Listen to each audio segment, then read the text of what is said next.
नमस्कार. संघर्ष वृत्तवाहिनीमध्ये आपलं स्वागत. घेऊया ठाणे आणि आसपासच्या परिसरामधील घडणाऱ्या महत्त्वाच्या घडामोडींचा आढावा. घरगुती भांडण झाल्याने एका विवाहित तरुणी डायगर जवळील शिळफाटा गणेशघोळ या मंदिरात मनःशांती मिळवण्यासाठी गेली असताना मंदिर सांभाळण्यासाठी उत्तर प्रदेश येथून आलेल्या 3 पुजाऱ्यांनी तिच्यावर आळीपाळीने बलात्कार करत तिचा खून केल्याची घटना उघडकीस आली आहे. मंदिराचे मुख्य पुजारी बालक महाराज उत्तर प्रदेश येथे आपल्या गावी गेल्याने काही दिवस गणेशघोळ हे मंदिर सांभाळण्यासाठी श्यामसुंदर शर्मा, संतोष कुमार मिश्रा आणि राजकुमार पांडे या 3 पुजाऱ्यांना गावाहून बोलावून घेतलं होतं. 6 जुलै रोजी बेलापूर येथे राहणारी 30 वर्षीय महिला घरगुती ताणतणाव आल्याने सकाळी 10 वाजता गणेशघोळ मंदिरामध्ये मनःशांती मिळवण्यासाठी गेली होती. दिवसभर ही महिला त्याच मंदिरात बसल्याने येथील पुजाऱ्यांनी तिला दुपारचं जेवण दिलं. त्यानंतर संध्याकाळचा चहा देताना तिच्या चहामध्ये भांगेची गोळी मिसळून दिली. हा चहा प्यायल्यानंतर मुलीची शुद्ध हरपली आणि रात्रभर ही महिला या मंदिरातच राहिली. दरम्यान या 3 पुजाऱ्यांनी आळीपाळीने तिच्यावरती बलात्कार केला. पहाटे शुद्ध आल्यानंतर या महिलेच्या लक्षात ही गोष्ट आल्यानंतर तिने आरडाओरडा करण्यास सुरुवात केली. मात्र आपलं बिंग फुटेल हे पुजाऱ्यांना समजताच त्यांनी तिला मारहाण करीत जमिनीवरती आपटले आणि तिचा खून केला. त्यानंतर तिचा मृतदेह मंदिराच्या बाजूला असलेल्या जंगलात फेकून दिला. 2 दिवसांनी मंदिरात गेलेल्या एका भक्ताला डोंगरावर जंगलात पडलेला तिचा मृतदेह दिसला. या संदर्भात त्यांनी पोलिसांना माहिती दिल्यानंतर तात्काळ पोलीस घटनास्थळी दाखल झाले. सीसीटीव्ही तपासल्यानंतर पोलिसांना पुजाऱ्यांचा संशय आला. पुजाऱ्यांना विचारपूस केली असता त्यांनी या घटनेची कबुली देत आमच्याबरोबर आणखी एक आरोपी असल्याचं त्यांनी सांगितलं. मात्र घटना पोलीस स्थानकामध्ये जाता क्षणी आरोपीने मुंबई येथे पळ काढल्याची माहिती देखील येथील 2 पुजाऱ्यांनी दिली आहे. त्यानंतर पोलिसांनी आपली सूत्रे हलवत शर्मा याला चिता कॅम्प ट्रॉम्बे येथून अटक केली आहे. दरम्यान श्यामसुंदर शर्मा, संतोष कुमार मिश्रा, राजकुमार पांडे या 3 आरोपींना पोलिसांनी ताब्यात घेतले आहे. या संदर्भातील अधिक तपास डायघर पोलीस करत आहेत. मंगळवारी दुपारच्या वेळेस पोलीस स्टेशनमध्ये एका इस्मानी खबर दिली. मंदिरामध्ये एका घोळ मंदिर, गणपतीचं मंदिर आहे, तिथे दर्शनासाठी गेला होता आणि त्याला एका महिलेची तिच्या मृत अवस्थेतली बॉडी दिसून आली. तर त्या खबरेच्या आधारावर आम्ही तपास सुरू केला. ती महिला जी होती तिची ओळख पटवणं हे महत्त्वाचं होतं आणि NRI पोलीस स्टेशनमध्ये एक मिसिंग आम्हाला निष्पन्न झालं आणि त्याच्यावरनं तिथे ओळख पटलेली आहे. त्यानंतर खुनाचा तपास चालू झाला. तांत्रिक तपास आणि गोपनीय माहिती आधार आणि मंदिरामध्ये जे सेवेकरी म्हणून काम करत होते तात्पुरत्या स्वरूपात त्यांच्यावर कॉन्सन्ट्रेशन केलं आणि इंट्रॉगेशनमध्ये असं निष्पन्न झालं की त्यांनी तिच्याबरोबर संभोग करून तिचा खून केलेला आहे आणि त्यानंतर मग त्या ठिकाणी आम्ही ताब्यात घेतलं. तर ही जी कामगिरी केलेली आहे त्याच्यासाठी आमचे पोलीस अधीक्षक, पोलीस कमिशनर साहेब डुंबरे साहेब, पोलीस आयुक्त चव्हाण साहेब आणि अपर पोलीस आयुक्त देशमुख साहेब, ACP कोळेकर साहेब आणि संदीपान शिंदे यांनी मार्गदर्शन केलेलं आहे सिनियर DI. आणि तपासात जो मौलिक तपास केलेला आहे तो API अब्दुल मलिक, API काळे आणि PSI शिंदे यांनी केले आहे आणि त्यांना मदत जी आमच्या हवालदार आणि नाईक आहेत त्यांनी केलेली आहे. त्याच्यामध्ये वसावे, राठोड, पवार, पाटील, आव्हाड, बोराडे, खाडे, सोनावणे आणि माळी यांनी मदत केलेली आहे. सर्व नागरिकांना आवाहन करण्यात येत आहे की सध्या डासांमार्फत पसरणाऱ्या डेंग्यू या आजाराचा प्रसार रोखण्यासाठी प्रत्येकाने पुढील प्रमाणे कार्यवाही करावी. डेंग्यू आजार एडिस इजिप्ती हा डास चावल्याने होतो. या डासांची पैदास साचलेल्या किंवा साचवलेल्या स्वच्छ पाण्यामध्ये होते. 8 दिवसांपेक्षा जास्त दिवस पाणी उघडे व साचून राहिल्यास त्यात डास अंडी घालतात. अंड्यांच्या अळ्या तयार होऊन पुढे डास तयार होतात. यासाठी आपल्या घरातील पाणी साठे उदाहरणार्थ बॅरल्स, पिंपे, टाक्या, हौद, रांजणे इत्यादी दर आठवड्याला रिकामे करून घासून पुसून कोरडे करून पुन्हा भरावे. 1 दिवस कोरडा दिवस म्हणून पाळावा. पाणी साठ्यांना घट्ट झाकणे बसवावीत किंवा जुनी साडी, चादर, धोतर यांनी बांधून झाकून ठेवावीत, म्हणजे डास त्यात जाऊन अंडी घालणार नाहीत. घराच्या गच्चीवर, आजूबाजूला, अंगणात कोठेही पाणी साचू देऊ नये. भंगार सामान उघड्यावर टाकू नये. उदाहरणार्थ टायर्स, प्लास्टिक सामान, कुंड्या, टाकाऊ वस्तू इत्यादी. अशा सामानात पावसाचे पाणी साठून त्यात डेंग्यूच्या डासांची पैदास होते. घरातील कूलर्स, फ्रीजच्या पाठीमागील ट्रे हे देखील वेळोवेळी कोरडे करावेत. लक्षात ठेवा, नुसत्या फवारणीने डास घनता कमी होत नाही, तर त्यासाठी डास पैदास ठिकाणे नष्ट करणे ही आपल्या सर्वांची जबाबदारी आहे. कोणताही ताप अंगावर न काढता जवळच्या शासकीय रुग्णालयात मोफत औषधोपचार घ्या. अशा प्रकारे नागरिकांनी सहकार्य केल्यास डेंग्यूचा प्रसार रोखणे सहज शक्य आहे.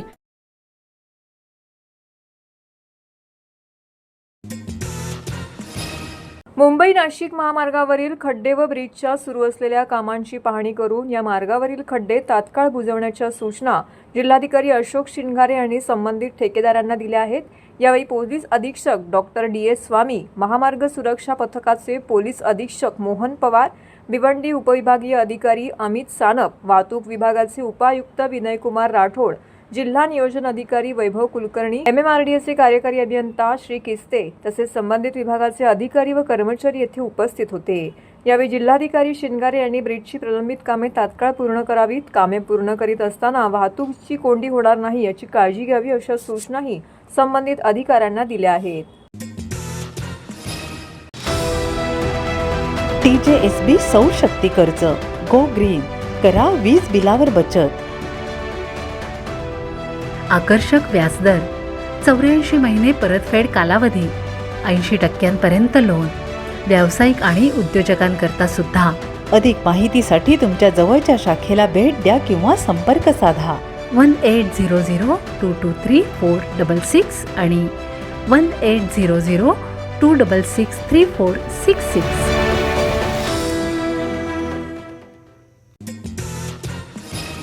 ठाणे महानगरपालिका आणि ठाणे शहर दैनिक पत्रकार संघ यांच्या संयुक्त विद्यमाने 19 ऑगस्ट या जागतिक छायाचित्र दिनानिमित्त ठाणे महानगरपालिका चषक 2024 या राष्ट्रीय छायाचित्र स्पर्धा हिंदू हृदय सम्राट शिवसेना बाळासाहेब ठाकरे स्मारक, इटर्निटी सर्व्हिस रोड, तीनाथ नाका येथे आयोजित केली आहे. या स्पर्धेत जास्तीत जास्त छायाचित्रकारांनी तसेच नागरिकांनी सहभागी व्हावे असं आवाहन महापालिका आयुक्त सौरभ राव यांनी केले आहे.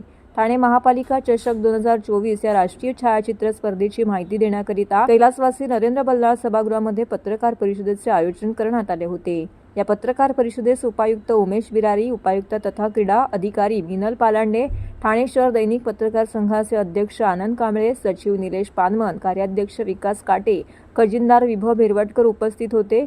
या स्पर्धेसाठी जिल्हा, राज्य आणि राष्ट्रीय स्तरावरून प्राप्त होणाऱ्या छायाचित्रांचे नामवंत छायाचित्रकारांकडून परीक्षण करण्यात येणार असून स्पर्धेतील विजेत्या व निवडक छायाचित्रांचे प्रदर्शन 17 ते 20 ऑगस्ट 2024 या कालावधीत भरवण्यात येणार असल्याची माहिती महापालिका आयुक्त सौरभ राव यांच्या वतीने देण्यात आली. ठाणे शहर दैनिक पत्रकार संघ आणि ठाणे म्युनिसिपल कॉर्पोरेशन या दोघांचे संयुक्त विद्यमाने आपण यावर्षी सुद्धा आपण राष्ट्रीय छायाचित्र स्पर्धा आणि प्रदर्शन याचे आयोजन करत आहोत. हा प्रदर्शन 17 ऑगस्ट ते 20 ऑगस्ट या कालावधीमध्ये हिंदू हृदय सम्राट बाळासाहेब ठाकरे जे आपला स्मारक आहे तिथे होणार आहे.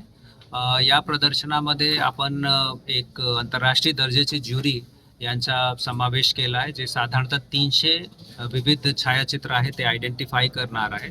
4 प्रमुख घटकांमध्ये, 4 प्रमुख संवर्गमध्ये याला आपण विभागला आहे, ज्यामध्ये राष्ट्रीय स्तर, राज्य स्तर, महापालिका स्तर आणि तसेच ज्येष्ठ नागरिक संवर्ग यामध्ये आपण विभागला आहे. यामध्ये महिलांचा समावेश, महाविद्यालयाचे जे स्टुडंट्स आहेत त्यांचा समावेश आणि त्याच्यासे एक पाऊल पुढे जाऊन यावर्षी पहिल्यांदा आपण महानगरपालिकेचे जे अधिकारी कर्मचारी आहेत त्यांना सुद्धा संधी दिली आहे या छायाचित्र प्रदर्शनीमध्ये समावेशित होण्याचा.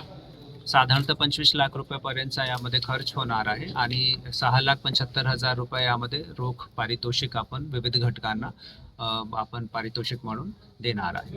थीम म्हणून यामध्ये ठाणे सिटी, ठाणे नगर याला आपण केंद्रबिंदूमध्ये ठेवलं आहे आणि दैनंदिन जीवनाच्या Thane daily life in Thane city हा मुख्य थीम आहे. हा थीम व्यापक स्वरूपाचा आहे आणि साधारणतः आपले आयुष्याचे जे विविध पैलू आहेत ते सर्वांचा यामध्ये समावेश होऊन जातो, म्हणून या पद्धतीचा थीम यावर्षी स्वीकारण्यात आला आहे. जी हां, यावर्षी महापालिकेचे अधिकारी कर्मचाऱ्यांना सुद्धा आपण संधी दिला आहे. महापालिकेचे अधिकारी कर्मचारी अपेक्षित असा आहे की ते 24/7 काम करतात आणि ठाणे सिटीचे कानेकोपरेपर्यंत त्यांची पोच आहे. मग निश्चितरित्या ठाणे याला केंद्रबिंदू जेव्हा आपण ठेवतो तेव्हा हे अधिकारी कर्मचारी हे यांच्या दृष्टिकोनातून, यांचे कॅमेरेच्या दृष्टिकोनातून ठाणे कशा दिसतो आणि त्यांचे छायाचित्राचे माध्यमातून ते नागरिकांना, समाजाला काही संदेश देऊ शकतात काय, म्हणून ही संधी त्यांना देण्यात आली. गेल्या वर्षी आपण एकंदरीत जे प्राइज मनी खर्च केला होता ते 4,73,000 रुपये होती. यावर्षी त्यामध्ये 2,02,000 रुपयाची वाढ करून 6,75,000 रुपये यावर्षी आपण प्राइज मनी ठेवली आहे. महाराष्ट्रातील विविध गावांपासून सुरू होऊन पंढरपूर येथे जाऊन मिळणारी वारकरी संप्रदायांची पदयात्रा म्हणजे आषाढी वारी. या वारीमध्ये अनेक जाती धर्माची लोक जास्तीत जास्त संख्येने सहभागी होतात. वारी ही महाराष्ट्रातील एक धार्मिक सांस्कृतिक परंपरा आहे.